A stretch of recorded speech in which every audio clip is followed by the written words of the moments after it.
أعوذ بالله من الشيطان الرجيم. بسم الله الرحمن الرحيم. واذكر أخا عاد إذ أنذر قومه بالأحقاف. اے حبیب صلی اللہ علیہ وآلہ وسلم،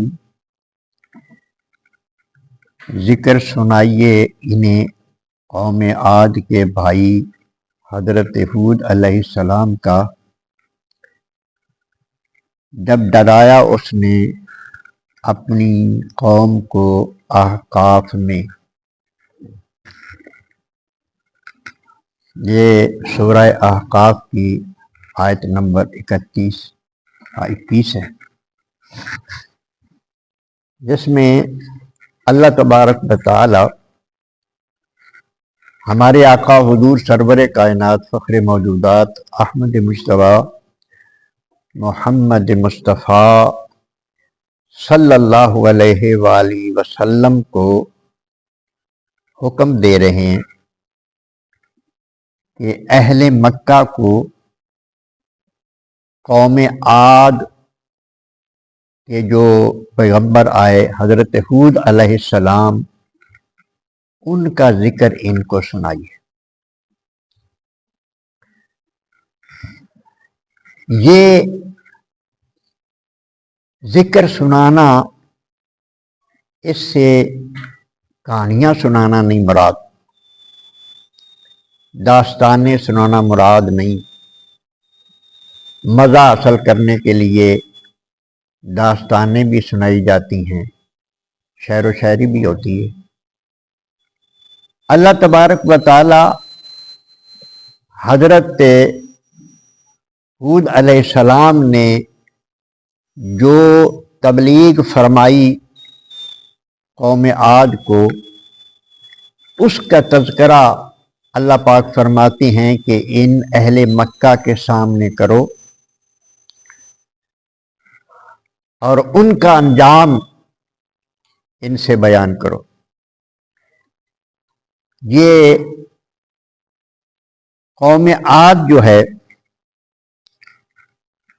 یمن اور حضرموت کے درمیان ایک علاقہ ہے جس کو احقاف کہا جاتا ہے۔ احقاف ریگستان ہوتا ہے، لیکن وہ ریگستان سیدھا نہیں ہوتا، پہاڑی کی طرح ہوتا ہے، پہاڑ جتنا اونچا بھی نہیں ہوتا، چھوٹی پہاڑی کی طرح ہوتا ہے، اور پھر وہ اس میں مختلف جگہ پہ یعنی ٹیڑھا پان ہوتا ہے، وہ سیدھا نہیں ہوتا۔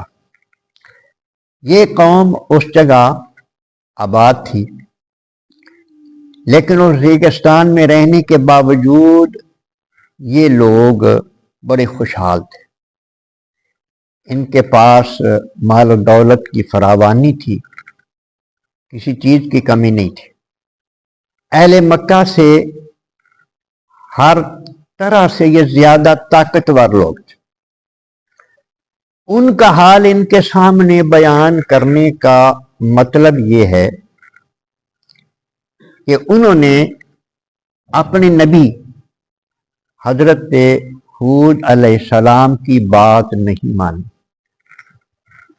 نبی تشریف لاتا ہے لوگوں کے عقیدے کی اصلاح کے لیے اور لوگوں کے اعمال کے اصلاح کے۔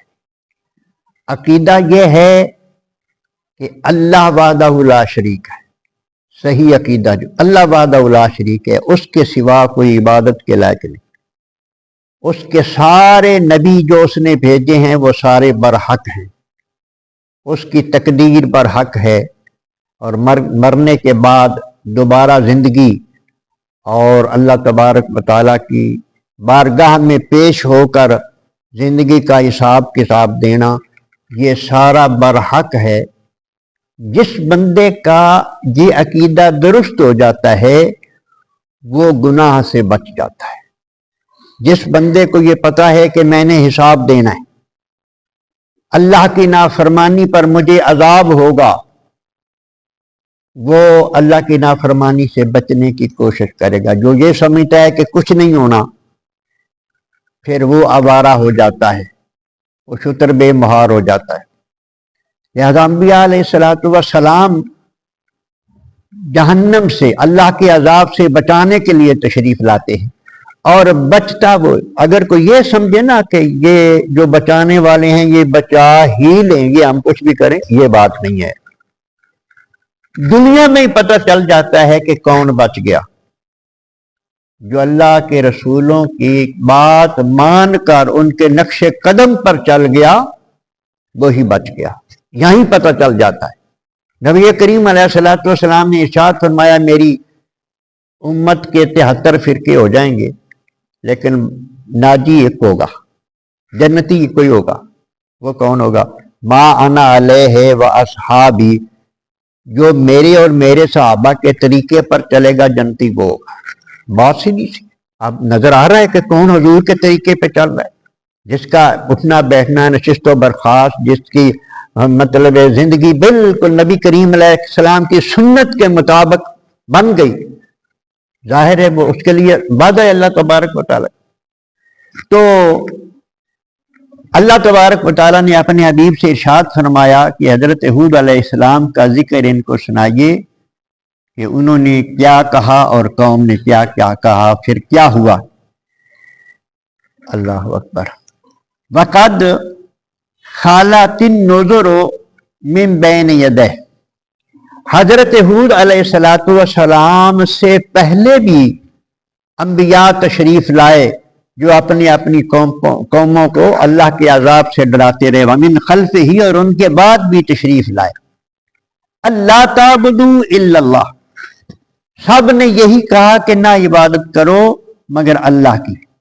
انی اخاف علیکم عذاب یوم عظیم, مجھے ڈر ہے, نبی کہتے ہیں مجھے ڈر ہے کس بات کا, کہ تم پر اللہ کا بہت بڑا عذاب نہ آ جائے, مجھے اس بات کا ڈر ہے. میں تمہیں جو سمجھا رہا ہوں اس بات سے ڈرتا ہوں کہ تم پر اللہ کا عذاب نازل نہ ہو جائے. قالوا اجئتنا لتأفکنا عن آلہتنا, قوم عاد نے غصے ہو کر برانگیختہ ہو کر کہا کہ تو اس لیے آیا ہے کہ تو ہمیں ہمارے خداؤں سے پھیر دے, اس لیے آیا تھا. یعنی وہ بتوں کی پوجا کرنے والے لوگ تھے. جب آپ نے حقیقت بتائی کہ یہ اس لائق نہیں کہ ان کی عبادت کی جائے, یہ پتھر کی مورتیاں ہیں, یہ خدا نہیں ہے, جب آپ نے یہ بتایا تو انہوں نے کہا کہ تو اس لیے آیا ہے کہ تو ہمیں ہمارے خداؤں سے پھیر دے. فاتنا بما تعدنا, بد نصیب ہر دھرم لوگ ہوتے ہیں. اللہ کا نبی فرما رہا ہے کہ خدا کا قہر نازل ہو جائے گا اگر تم نہ باز آئے تو. وہ کہتے ہیں پھر وہ قہر ہی لے آؤ اگر تم سچے ہو. ان کنت من الصادقین, اگر تم سچے ہو تو پھر وہ عذاب لے آؤ, روز ہمیں دھمکیاں نہ دیتے رہو. ہاں, جس کا اتنا جگرا ہوتا ہے نا وہی تباہ ہوتا ہے. ڈرنے والا, اللہ سے, اللہ کی پکڑ سے ڈرنے والا ہی اصلاح اسی کی ہوتی ہے. جو ڈرتا نہیں وہ تباہ ہو جاتا ہے. انہوں نے نبی کو چیلنج کر دیا کہ اگر تم سچے ہو تو پھر وہی عذاب لے آؤ. اللہ کا جو نبی ہوتا ہے, کیونکہ لوگوں کا یہ خیال ہوتا ہے کہ اتنا عرصہ گزر گیا ہے, ان کے خیال میں اگر ہم برے ہیں تو ہمیں اب تک تو مر جانا چاہیے تھا, عذاب آ جانا چاہیے تھا. یہ غلط فہمی ہوتی. لوگوں کو یہ نہیں پتا ہوتا کہ اللہ تبارک و تعالی بڑی لمبی مدت عطا کرتا ہے مخلوق کو تاکہ ان کو سوچنے کا موقع ملے, یہ کسی موڑ پر بھی اپنی اصلاح کر لیں. یہ بھی اللہ کا کرم ہوتا ہے, اللہ تعالیٰ موقع دیتا. اور یہ لوگ سمجھ لیتے ہیں کہ اتنا عرصہ مجھے ہو گیا یہ غلط کام کرتے ہو, ابھی تک مجھے ہوا تو کچھ نہیں. بس یہی بات, یہی نظریہ بندے کو تباہ کر دیتا ہے. اللہ کے نبی نے اس بات کا جواب دیا, قال انما العلم عند اللہ, یہ عذاب کب نازل ہونے یہ اللہ کا معاملہ ہے, اس کا علم اللہ کے پاس ہے. اللہ کا جو نبی ہوتا ہے نا، وہ اللہ کے پیغامات ہو بہو لوگوں تک پہنچانے کا ذمہ دار ہوتا ہے کہ اللہ کی فرما برداری تمہیں کامیاب کر دے گی، دنیا میں بھی کامیاب ہو جاؤ گے اور آخرت میں بھی کامیاب ہو جاؤ گے۔ اللہ کی نافرمانی تمہیں تباہ و برباد کر دے گی، دنیا میں بھی رسوا ہو گے اور آخرت میں بھی رسوا ہو گے۔ اللہ کا نبی حق سچ بات بتانے کے لیے آتا ہے۔ رہ گیا عذاب، یہ تو ایسے ہوتے ہیں۔ اللہ اکبر۔ اب حضور علیہ الصلوۃ والسلام ہمارے، یہ اللہ کے نبی تو چاہتے ہی نہیں کہ عذاب آ جائے، وہ کہتے ہیں جیسے بھی ہیں ان کو بخش دیا۔ اللہ کے نبی تو ایسے ہوتے ہیں۔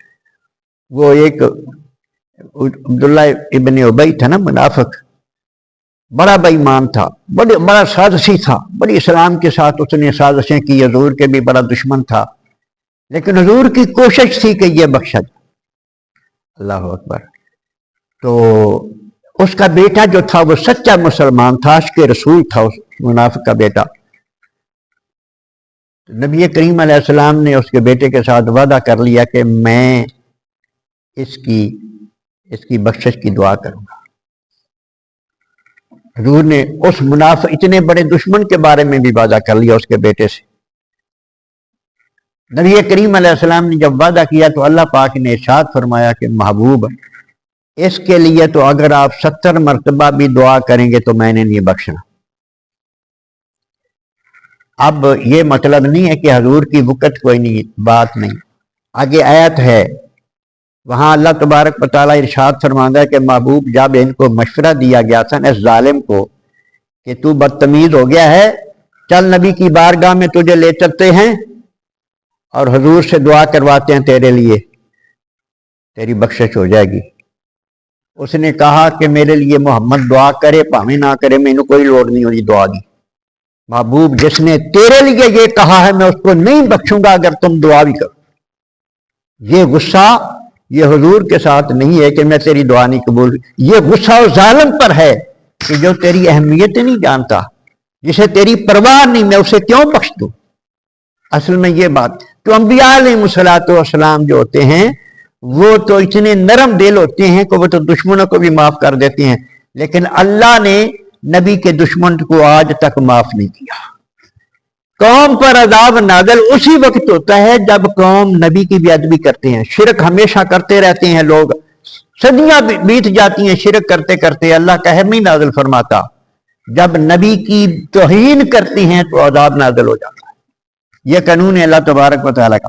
تو ارشاد فرمایا اللہ کے نبی نے، وَأُبَلِّغُكُم مَّا أُرْسِلْتُ بِهِ وَلَٰكِنِّي أَرَاكُمْ قَوْمًا تَجْهَلُونَ، میں اللہ کے پیغامات جو دے کر میں بھیجا گیا ہوں، میں نے وہ تم کو پہنچا دیے ہیں، میں تو وہی پہنچانے آیا ہوں۔